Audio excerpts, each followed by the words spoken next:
Solve using the substitution method. X plus 3y equals negative 8. 4x minus 3y equals 23. Although there are very many ways to use the substitution method, what my mind sees is that we could solve the first equation for x. So x would be negative 8 minus 3y.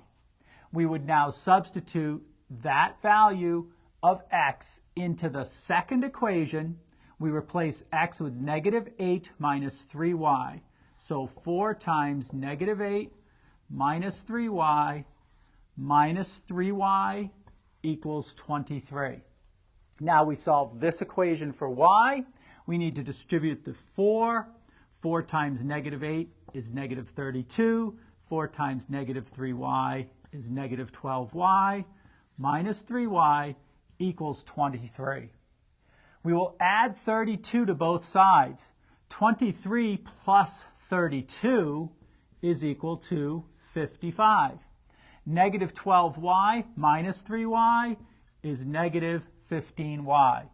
Divide both sides by negative 15. 55 divided by negative 15. A positive divided by a negative is negative. That is, when you divide two numbers with unlike signs, the answer is negative. Simplifying 55 divided by 15, we can remove a factor of 1, which is the equivalent of 5 over 5, leaving us 11 thirds, so it's y is equal to negative 11 thirds. We substitute that value of y into the equation x equals negative 8 minus 3y. So we get x equals negative 8 minus 3 times negative 11 thirds.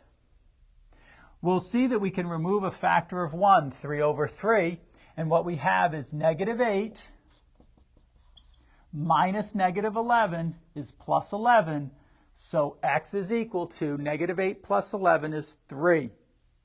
So the point that solves this system of equations is 3 comma negative 11 thirds.